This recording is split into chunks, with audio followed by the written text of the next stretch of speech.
channel. Today we start a topic which is new devotional path, dialogue and descent in North India. इसमें basically क्या होता है, हम लोग देखते हैं काफ़ी सारे संत के बारे में जो इमर्ज होते हैं एक्सप्लिसिटली इनसिक्ली डायलॉग, उनके न्यू सोशल इंस्टीट्यूशंस बनते हैं, आइडियाज़ बनते हैं। और हम इसमें देखने वाले हैं जिनके बारे में तीन मोस्ट इन्फ्लुएंशियल फिगर्स जो कि हैं कबीर जी, गुरु नानक जी हैं शायद, और एक है मीराबाई। आगे हम लोग देख लेंगे और कौन कौन है। कबीर के बारे में क्या लिखा गया है, 14 से 15 सेंचुरी में ये इनका टाइम पीरियड है, जो कि काफ़ी ज़्यादा अच्छे एग्जाम्पल हैं एज अ पोइट संत जो कि इमर्ज होते हैं with in this context. Historians have painstakingly tried to reconstruct his life and times through the story, यानी कि हिस्टोरियंस इनके लाइफ के बारे में बताते हैं काफ़ी सारे कंपोजिशन को पढ़ने के बाद, और लेटर इनकी हेजियोग्राफी भी लिखते हैं। Such exercise has proven a challenge on a number of counts. Versus जो आप सुनते हो कबीर जी के दोहे, उसको वर्सेस कहते हैं। वर्सेस अस्क्राइब टू कबीर है compiled in a 3 distinct but overlapping tradition. पहला है कबीर बीजक, जो कि प्रिजर्व्ड है कबीर पंथ में इन वाराणसी एल्सवेयर उत्तर प्रदेश में, और कबीर ग्रंथवली एसोसिएटेड है Dadu Panth in Rajasthan. In many composition found हमें कहाँ मिलते हैं, आदि ग्रंथ साहिब की। All this manuscript compilation were made, उनके मरने के बाद ये सब कंपाइलेशन बनाई गई थी। 9th सेंचुरी में anthologies of verses attribute to him circulated in print in region. काफ़ी अलग अलग रीजन में फिर इनकी चीज़ों को प्रिंट कर दिया गया, जैसे बंगाल, गुजरात, महाराष्ट्र। कबीर की जो पोयम थी वो सरवाइव करती थी काफ़ी सारे लैंग्वेजेस में, डायलैक्टिक्स में। Some are composed in the special language, जैसे कि निर्गुणा पोइट और संत भाषा। अदर जो थी उसको कहते थे अलद बंसी, यानी कि upside down sayings. Written in the form in which everyday meaning were inverted. These hint at the difficulties of capturing the nature of the ultimate reality in words. Expressions such as the lotus which blooms without flower, fire ringing in the ocean, convey sense of Kabir methodical experience, यानी कि जो हो नहीं सकता वैसा सा कुछ ये अपने लिखा करते थे।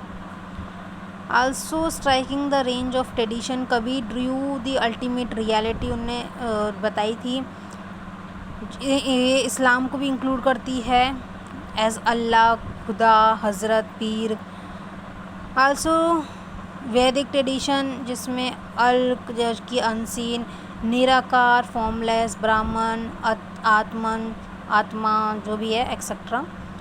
Other form with method mystical connotation such as shabda, ये कि साउंड, सुनिया, they drawn from yogic tradition, यानी कि ये सब ये क्या करते हैं, ड्रॉन करते हैं, ये सब ये लोग क्या करते हैं, बताते हैं।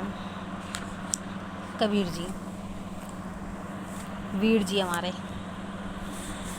डाइवर्सिस and sometimes conflicting idea are expressed in terms in this poems, यानी कि काफ़ी ज़्यादा कटाक्ष या फिर कॉन्ट्रास्ट में ये अपनी पोएम्स के बारे में बताया करते थे। कुछ इनकी पोएम हैं वो इस्लामिक आइडिया पे बेस्ड थी, कुछ मोनोथिज़म पे, कुछ आइकोनोक्लास्ट, कुछ हिंदू के जो पॉलीथीज़म था उस पर अटैक करती थी, आइडल वर्शिप पर अटैक करती थी। और जो कुछ थी वो सूफीज़ के जो कंसेप्ट था ज़िकार और इश्क, to express Hindu practices of नाम सुमरन। ठीक है, मतलब ये क्या करते थे कि दोनों चीज़ों को मिला के अपनी पोएम्स वगैरह लिखा करते थे, मतलब हिंदू के भी और मुस्लिम के भी कुछ शब्दों को मिला के, उनकी प्रैक्टिसेस को मिला के ये क्या करते थे, लिखा करते थे। Where all this composed by were all this या क्या ये सब चीज़ें कबीर ने बनाई थी। हम इस बात को एकदम एक्यूरेटली नहीं कह सकते, और तो कुछ स्कॉलर जो थे वो इस लैंग्वेज को एनालाइज करने की कोशिश करते हैं, स्टाइल को, कंटेंट को, और ये साबित करते हैं कि जो वर्सेस है कुड बी कबीर के हो सकते हैं। प्रेजेंट डे सोर्स ऑफ जो कबीर थे वो एक इंस्पिरेशन के सोर्स के रूप में सामने आते हैं, और entrenched religious social institutions ideas practices search for divine, और ये सब और ये जो कबीर थे वो डिवाइन यानी कि जो आत्मा से परमात्मा के सर्च में रहते हैं।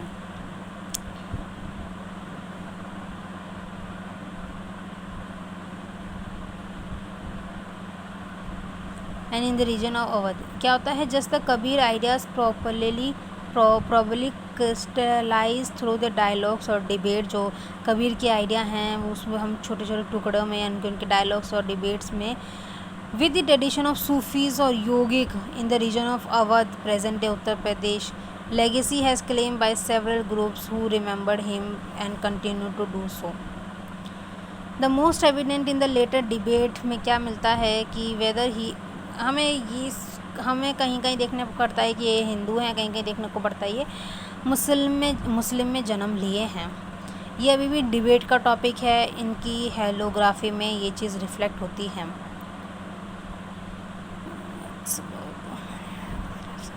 हेलियोग्राफी जो थी, hagiographies within the Vaishnava tradition attempt to suggest that he was born. कहीं कहीं हमें पता चलता है कि ये हिंदू धर्म में बॉर्न हुए हैं। कबीर दास जो कि Kabir itself was an Arabic word great was raised by a poor Muslim family belonging to the community. और मुस्लिम फैमिली में पता चलता है कि ये पुअर मुस्लिम फैमिली में जन्म लेते हैं। जो इनकी कम्युनिटी होती है वो वीवर होती है, जुलाज होती है, जिसको जुला कहते हैं, और ये convert to Islam. They also suggested that he was initiated into bhakti by a guru perhaps Ramanand. इनके जो गुरु थे उनका नाम था रामानंद। बेसिकली जो हिंदू के जो वो होते हैं, मतलब हिंदू लोग बोलते हैं कि ये लोग हमारी कम्युनिटी में जन्म लिए थे, मतलब हिंदू थे पहले ये, फिर लेटर ऑन ये अपने आप को इस्लाम में कन्वर्ट कर लेते हैं। However the verses attributed to Kabir use word guru, satguru, but do not mention the name of any specific preceptor. तो जो उनके वो होते हैं, दोहे होते हैं, उसमें गुरु सतगुरु का उपयोग करते हैं, बट हमें ऐसा कोई स्पेसिफिक प्रीपेटर इनका कोई मिला नहीं है। Historians have pointed out that it is very difficult to establish that Ramanand and Kabir was contemporaries without assigning properly long live is to both or either. So the tradition linking the two cannot be accepted at face value, and they show how important the legacy of Kabir was later generation. तो basically अभी तक हमें पता नहीं चल पाया है, but ये हमें बताता है कि कबीर जी की जो वो है लेगेसी है वो काफ़ी ज़्यादा पॉपुलराइज हुई है बाद में। बाबा गुरु नानक जी के बारे में अब हम लोग देखते हैं, ये क्या कहते हैं। गुरु नानक जी जो बॉर्न होते हैं हिंदू मर्चेंट फैमिली में, जिनके विलेज का नाम होता है नानक साहेब, जो कि रिवर रावी के यहाँ पे क्या होता है, स्थापित होता है, यानी कि वहाँ उनका जो गांव होता है वो रिवर रावी के नज़दीक होता है। और ये मुस्लिम पंजाब में पैदा हुए हैं, यानी कि जो पंजाब पाकिस्तान में है। ये ट्रेंड होते हैं एज अकाउंटेंट और स्टडी करते हैं पर्शियन। मैरिज इनकी बहुत ज़्यादा जल्दी हो जाती है, और ये अपने ज़्यादातर जो टाइम होता है वो सूफीज़ और भक्त के साथ निकालते हैं। बाबा जो गुरु नानक होते हैं वो काफ़ी सारे दोहे देते हैं, काफ़ी सारी टीचिंग्स देते हैं, और सजेस्ट करते हैं निर्गुण भक्ति को। एक्सटर्नल प्रैक्टिस और रिलीजन ये रिजेक्ट करते हैं रिलीजन। ही रिजेक्टेड सेक्रीफाइसेस को, रिचुअल बाथ्स को, इमेज वर्शिप को, एस्टोरिस्टिसी को, स्क्रप्चर्स ऑफ बोथ हिंदू और मुस्लिम, ये सब चीज़ को क्या करते हैं, रिजेक्ट कर देते हैं। बाबा गुरु नानक जी जो थे वो द एब्सोल्यूट और रब हैज़ नो जेंडर, ये वो कहते हैं कि जो रब हैं, जो हमारे भगवान हैं, उनका कोई जेंडर नहीं है।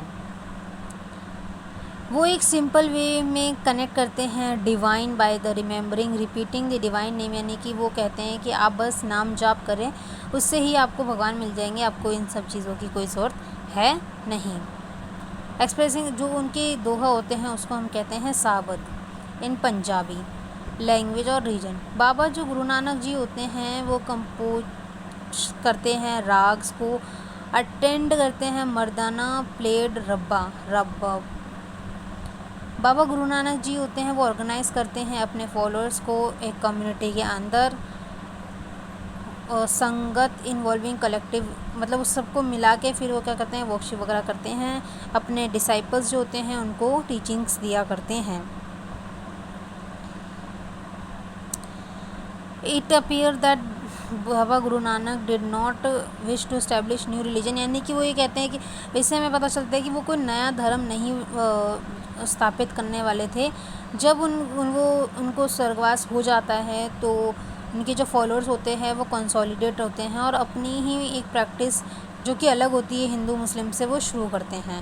जो उनके 5th गुरु होते हैं गुरु अर्जन कंपाइल्ड गुरु नानक जी के जो दोहे थे वो उनको कंपाइल्ड करते हैं those of 4 successor of other religions poet like Baba Farid Ravidas known as Raidas Kabir in the Adi Granth Sahib, his hymns called Gurbani and composed in various languages. यानी कि बेसिकली कि जो गुरु नानक जी हैं वो किसी में भेदभाव करते हैं नहीं, वो सबको समान रखते हैं, वो भगवान को भी किसी जेंडर के साथ नहीं जोड़ते हैं। 7th जो सेंचुरी में जो उनके 10th गुरु थे गुरु गोबिंद सिंह जी, वो क्या करते हैं जो 9th गुरु हैं गुरु तेग बहादुर जी, उनके स्क्रिप्चर्स गुरु गोबिंद ग्रंथ साहिब जी को कंपोज करते हैं। गुरु गोबिंद साहिब जी जो है, गुरु गोबिंद सिंह जी जो हैं वो खालसा पंथ के फाउंडर हैं, फाउंडेशन उनने किया था। Army of the pure define 5 symbols uncut hair, यानी कि जो उनके बहुत लंबे बाल होते हैं, dagger, a pair of shorts, a comb and steel bangle, यानी कि जो कड़ा होता है वो सब ये उसके अंदर जो 5 सिंबल हैं वो ये डिफाइन करते हैं। Under the community god consolidated और social religious and military forces, यानी कि कहते हैं कि हमारी जो कम्युनिटी है वो एज अ मिलिट्री फोर्स भी सामने आती है, यानी कि जब देश को ज़रूरत पड़ेगी तो वो मिलिट्री फोर्स भी काम करेंगे, और वैसे वो तो भगवान जी में लगे हैं ही हैं। अब जो लास्ट डिवोटी के बारे में हम पढ़ने वाले हैं जो है मीराबाई, जो कि भाई कृष्ण भक्त थी बहुत ज़्यादा। सब आज की जनरेशन में अगर कोई चाहता है तो वो मीराबाई जी जैसा बनना चाहिए उनको। बायोग्राफी इनकी कंस्ट्रक्ट की जाती है। प्राइमरी ये भजन गाती थी शुरू में ये। इनकी जो शादी होती है वो राजा के साथ हो जाती है, राजपूत के इन मारवाड़ में, अगेंस्ट इनकी इच्छा के खिलाफ ये शादी होती है, क्योंकि ये जो अपने पति हैं वो हमारे कृष्ण जी को मान चुकी होती हैं, जो कि अवतार होते हैं विष्णु जी के। फिर बाद में इनको जहर देने की भी कोशिश की जाती है, बट इनका क्या ही बाल बाका हो जब इनको बचाने वाले ही हमारे भगवान हैं। According to the some tradition इनके जो वो होते हैं वो गुरु होते हैं वो रायदास जी होते हैं, जो कि एक लेदर वर्कर होते हैं। हाँ और उस टाइम पे कास्ट सिस्टम भी काफ़ी ज़्यादा था, तो उनको फिर लोग काफ़ी मानते नहीं थे। इन्हें अपने जो हस्बैंड का जो प्लेस का जो कंफर्ट था, यानी कि महल का जो कंफर्ट था, उसको ये छोड़ देती हैं और एक क्या बोलते हैं मतलब वैराग्य की तरह जीवन जीते हैं कृष्ण भक्ति के अंदर। Followers and recognise source of inspiration for the century. जो मीराबाई जी होती हैं वो किसी को as a group of followers attract वगैरह नहीं करती हैं, वो बस अपनी ज़िंदगी जीती हैं। हर सॉन्ग संग बाय वुमेन सब उनके गाने गाते हैं, स्पेशली दोज वो poor and consider lower caste in Gujarat और राजस्थान। स्पेशली ये जो इंस्पिरेशन होती हैं वो गुजरात और राजस्थान के जो गरीब लोग होते हैं, सो कॉल्ड गरीब लोग, उनके लिए इंस्पिरेशन बनती हैं। Reconstructing histories of religious tradition, we have seen the historians draw a variety of sources to reconstruct histories of religious tradition.